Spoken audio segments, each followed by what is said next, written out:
अल्हम्दुलिल्लाह नमाज़ वगैरह पढ़ ली है और अब जो है ना टाइम कम है। टाइम इसलिए कम है कि जल्दी जल्दी वहाँ पहुँचना है और जल्दी जल्दी मूवी स्टार्ट ना हो चुकी हो। पूरी फ़िल्म तकरीबन 3.25 घंटे की सिर्फ रहमान डकैत के ऊपर थी। ये वाली मूवी इन्होंने इंडिया ने जो बॉलीवुड ने बनाई उसको कराची को दिखाना था कि कराची में किस तरह से गैंग्स काम करते हैं। कुत्ता गाड़ी चला रहा है क्या?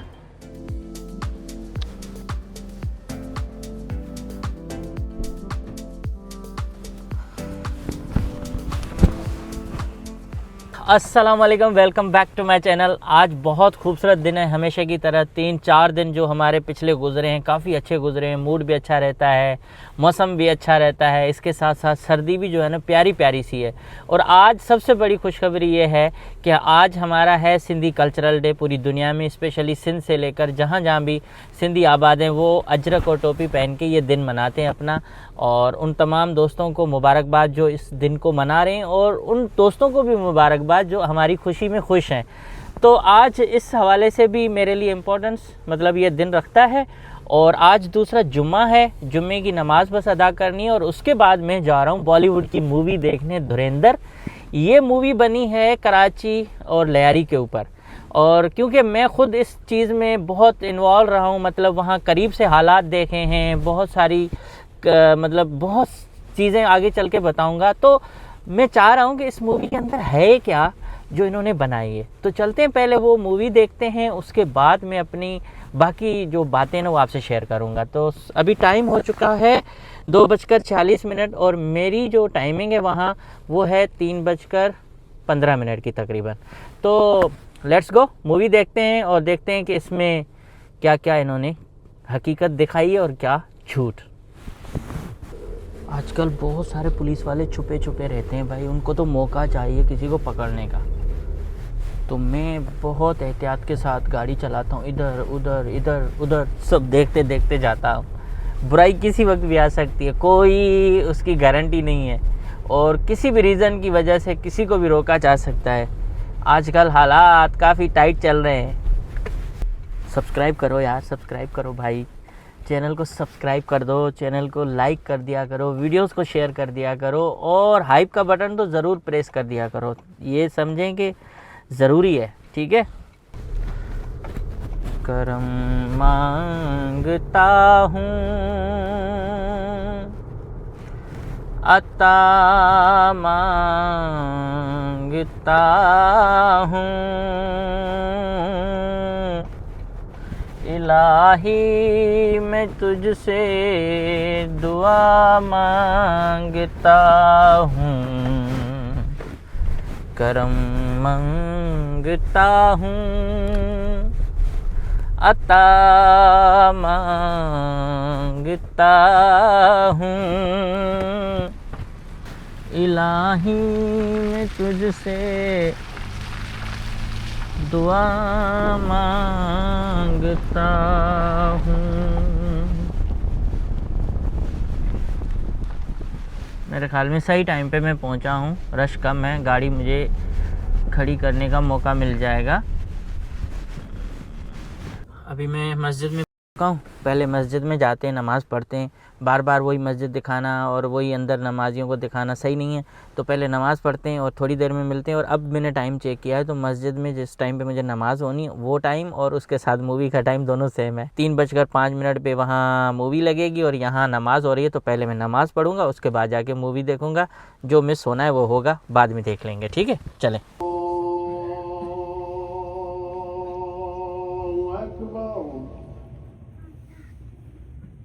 अशहदु अल्ला इलाहा इल्लल्लाह, अशहदु अन्ना मुहम्मदर रसूलुल्लाह,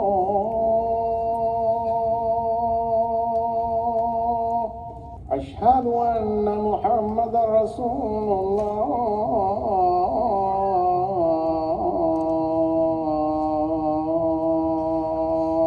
अल्हम्दुलिल्लाह नमाज़ वगैरह पढ़ ली है और अब जो है ना टाइम कम है।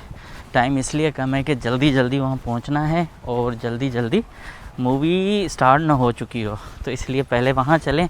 मौसम भी इतना अच्छा है कि दिल तो नहीं कह रहा जाने का, क्योंकि इस मौसम में बस बैठे रहना चाहिए या किसी ऐसी जगह पे जाएं जहाँ नेचर हो, जहाँ परिंदों की आवाज़ हो। यहाँ तो तकरीबन 3 साल से भी ऊपर हो चुका है, कभी मुर्गे की आवाज़ भी नहीं सुनी है सुबह में।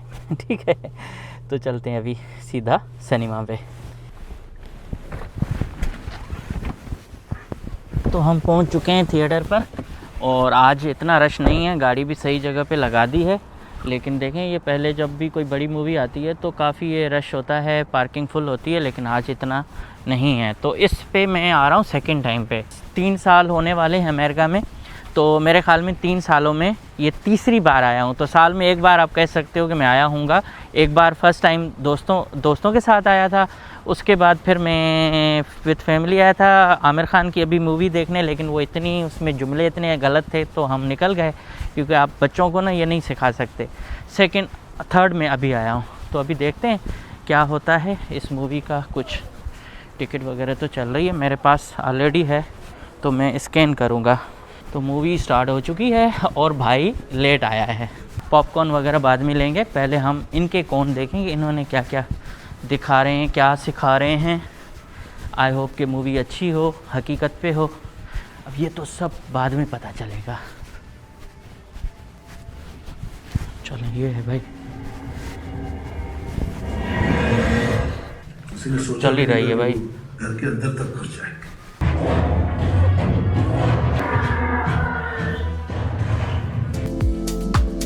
अभी फ़िल्म चल रही है और तकरीबन 1.5 घंटे से ऊपर हो चुका है, लेकिन अब तक जो है ना चीज़ें मैं नोट करता जा रहा हूँ। तो सारी बातें मैं थोड़ी देर के बाद बताऊँगा। अभी अंदर जा रहा हूँ फ़िल्म देखने, ठीक है, दोबारा।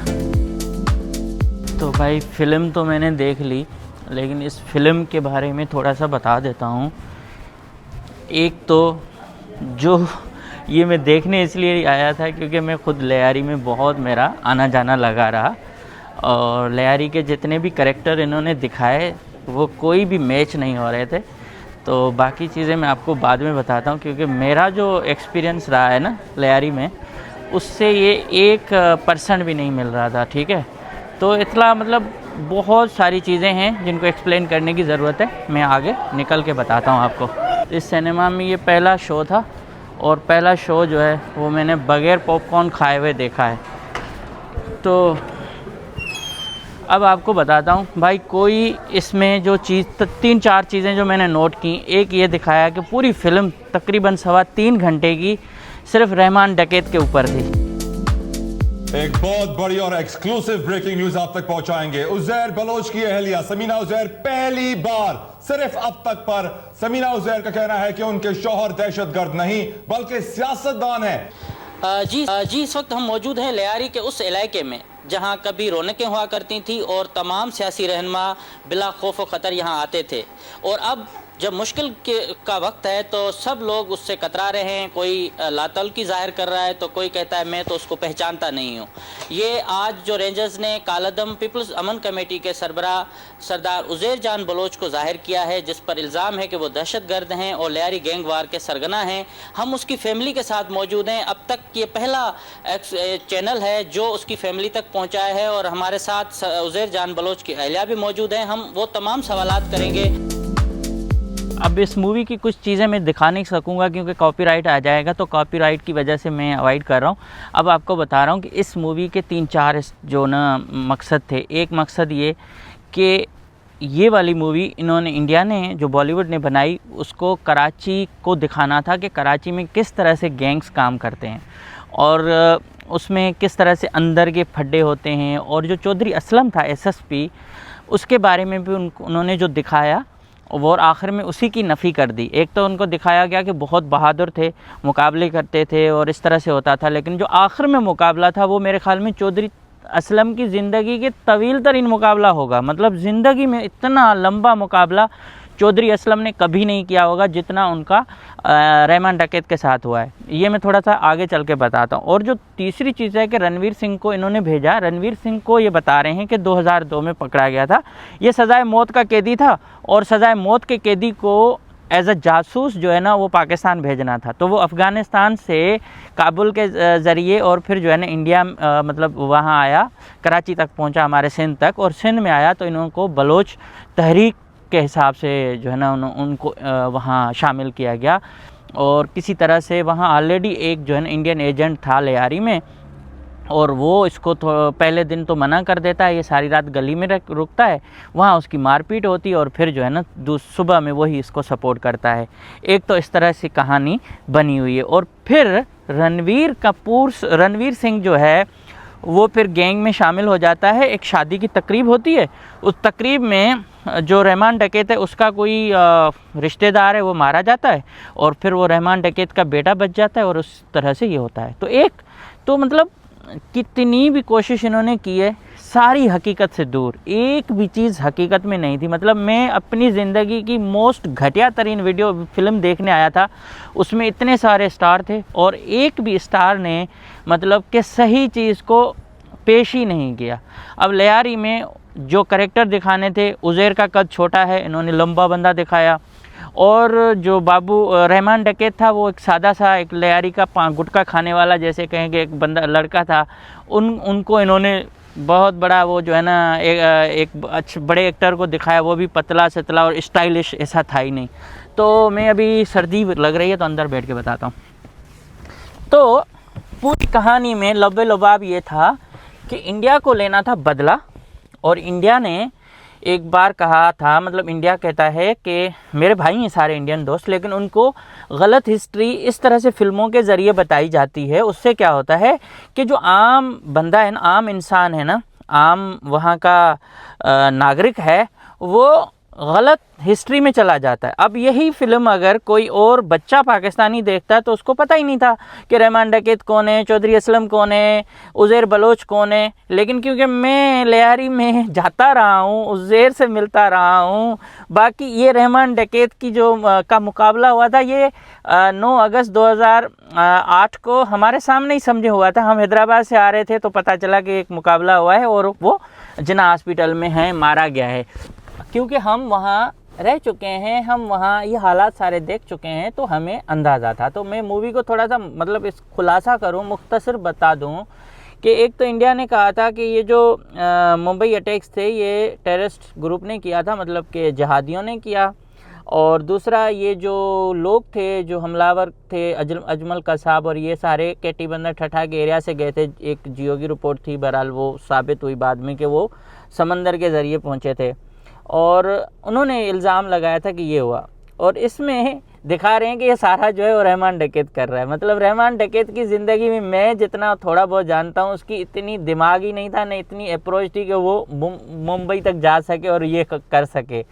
और इसमें एक और चीज़ है कि खानानी कालिया का काला धंधा जो था, जिस पर ऑपरेशन हुआ और खानानी कालिया बंद हो गया सारा, वो भी दिखाया गया। लेकिन उसके साथ दिखाया गया कि भाई जो पाकिस्तान की बड़े में बड़ी एजेंसी है, वो एजेंसी जो है वो रहमान डकैत को सपोर्ट कर रही है। तो जब रहमान डकैत को पाकिस्तान की सबसे बड़ी एजेंसी सपोर्ट कर रही है, तो चौधरी असलम के बाप में ताकत है कि वो रहमान डकैत को मुकाबले में मार दे।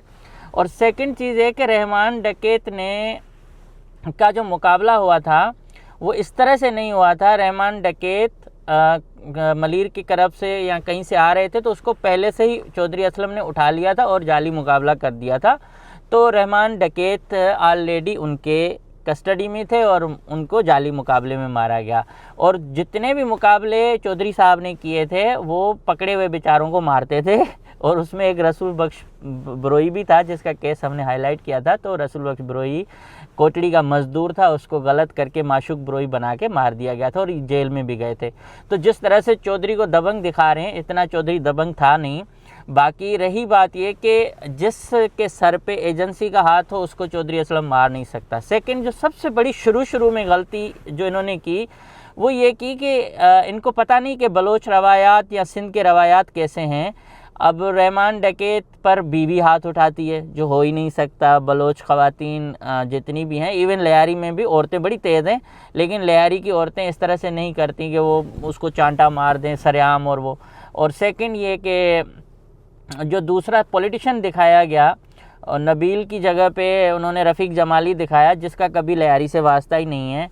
और जिस तरह से उनके घर की मतलब एक तो बेइज्जती की गई कि उनकी बेटी जो है वो जासूस के साथ कैसे मिल जाती है और वीडियो बना लेती है, ये बिल्कुल मतलब घटिया तरीन काम है वैसे मैं कहूँगा, क्योंकि जब आर्ट मूवीज़ बनती हैं ना तो उनमें हकीकत होती है, उनमें हिस्ट्री होती है, उसमें सारी रियल जो क्या कहते हैं कि इंसिडेंट्स होते हैं ना उनको इकट्ठे करके को बताया जाता है। अब हिस्ट्री को जब आप इतना मलियामेट करके मुंह काला करके दिखाओगे तो इंडियन कहेगा वाह वाह वाह वाह हमारा तो जासूस था, बड़ा ज़बरदस्त काम किया। लेकिन जो हम बैठे हुए हमें पता है ना कि भाई आप एक तरफ बलोचों को कहते हो, बलोचों को इंडिया सपोर्ट कर रहा है, लेकिन बलोचों की जब मूवी बनती है तो उनकी बीवियों को आप गलत, उनकी ख़वातीन को आप गलत करेक्टर के तौर पे दिखाते हो, जैसे कोई वो पता नहीं अल्लाह माफ़ करे किसी गलत काम में वो थी जो आपसे लग गई।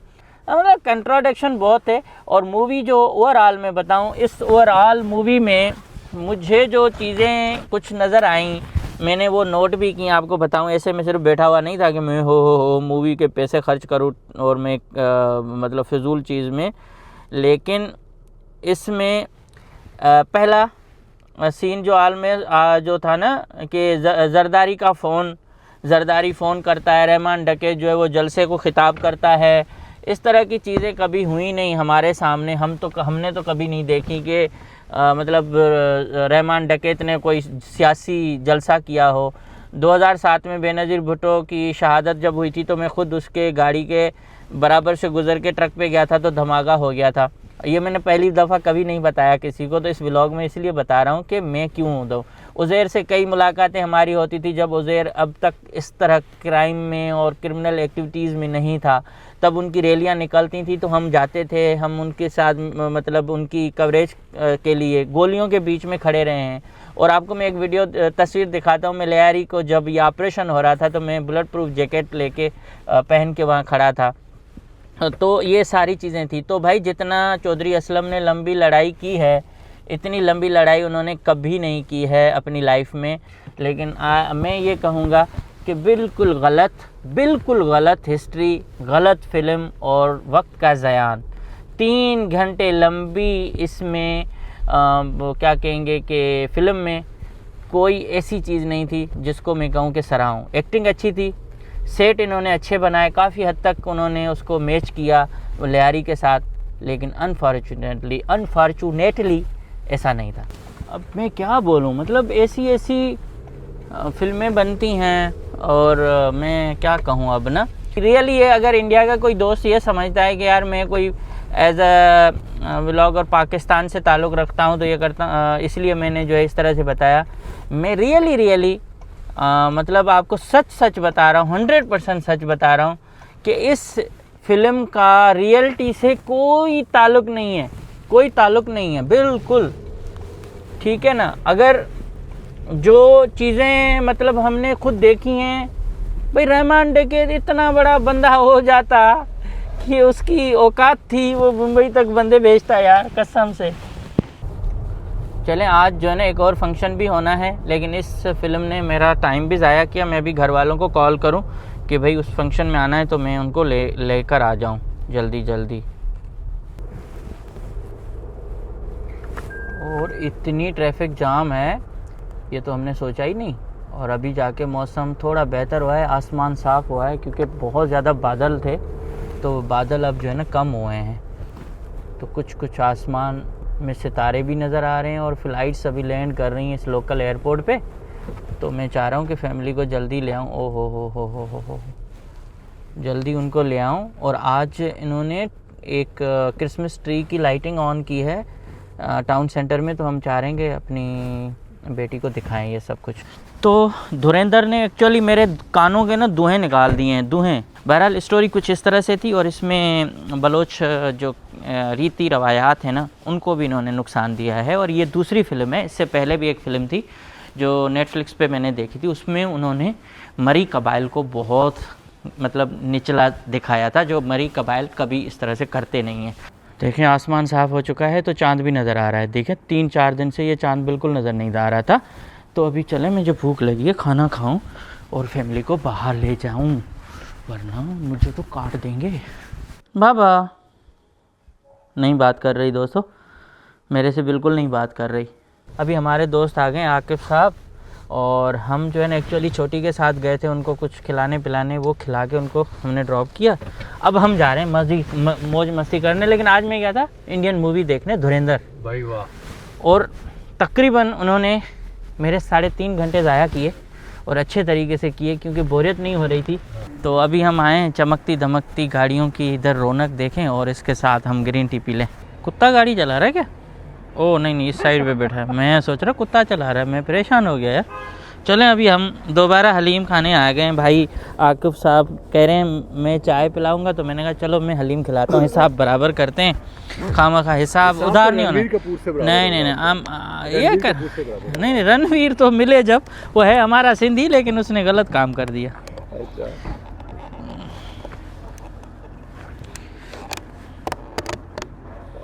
चलो आ जाएं, हलीम खाएं। रियली भाई को आ जाएं। अच्छा,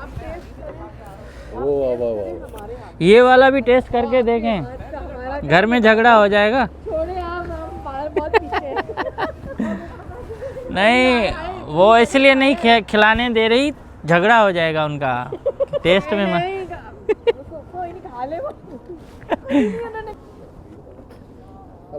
ठंडा जल्दी हो जाए, खाएंगे।